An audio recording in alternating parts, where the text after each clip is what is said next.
இந்த ரெசல்யூஷன் அவங்க முதலீட்டில் எடுக்க வேண்டியது, ஆழமாக எடுக்க வேண்டியது அந்த பிஹேவியர் தான். என்ன பிஹேவியர்னு பார்க்கலாம். இப்போ அவங்க இப்போ என்ன பிஹேவியர்னு, இப்போ முதலீடு நீங்கள் சொன்ன மாதிரி ஒரு 10 லட்ச ரூபா 5 லட்ச ரூபா 5 வருஷத்துக்குள்ளே சேர்க்கக்கூடிய ஒரு நபர் திங்க் பண்ணுறாரு. அவருடைய வருமானம் 40,000 வச்சுக்கலாம். இப்போ அவர் உள்ளே வராரு. இப்போ அவருக்கு இலக்கு மட்டும் தெரிஞ்சிச்சு தவிர அந்த தொடக்கம் தெரியணும், எதில் இன்வெஸ்ட் பண்ணலான்றது. அப்புறம் வந்து அந்த இன்வெஸ்ட்மெண்ட்டை எப்படி கிராஜுவலாக இன்க்ரீஸ் பண்ணுறது ரொம்ப முக்கியம். ஏன்னா நீங்கள் நம்ம 10 லட்சம் வைக்கிறோமே, அப்போ அந்த ஆரம்பத்தில் பண்ண முதலீடு அந்த 10 லட்சம் வளர்க்கணும். அப்போ அந்த வருடங்கள் தான் அதிகமாகும். சில டைம் வந்து நீங்கள் பண்ணக்கூடிய அந்த முதலீட்டு திட்டம் பங்கு சந்தை சார்ந்து இருந்தால் அது இறங்க கூட செய்யலாம்.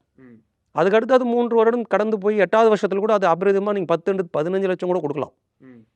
ஆனால் அவங்க எதிர்பார்த்து அந்த 5 வருடத்துக்குள்ளேயே வரலன்றது அவங்க உணரும் போது அது ஒரு சரியில்லாத முதலீடு முறைன்னு சிந்தனை வந்துடக்கூடாது. ஸோ பங்குச்சந்தையை பொறுத்தளவுக்கும் இந்த 5 வருடங்களில் 10 லட்சம் என்பது சாத்தியமுக்கும் வாய்ப்பு இருக்குது, சாத்தியப்படாமலும் போகலாம். 3 வருடத்தில் கூட வாய்ப்புள்ள திட்டங்கள்லாம் இருக்குது. சில டைம் ஒரு திட்டங்கள் பங்குலாம் பார்த்தீங்கன்னா ஒரு வருடத்துல 2-3 மடங்கு போனதெல்லாம் இருக்குது, 4 மடங்கு அப்படிலாம் இருக்குது. எல்லாத்துக்கும் வாய்ப்புள்ள இடத்துல தான் இன்றைக்கி அதுக்கு அங்கே வந்து அந்த ட்ரிகர் ஆகி ரொம்ப உணர்ச்சி வசப்படுறதுக்கு காரணமே. ஆனால் இவருக்கு 40,000 சம்பளம் வாங்குறவருக்கு அது வாய்ப்பு இருக்கா சார்? வாய்ப்பு, அதுதான் சொல்கிறேன். அவங்க முதலீடு பண்ணக்கூடிய திட்டங்கள் தேர்ந்தெடுக்கிறது முக்கியம்.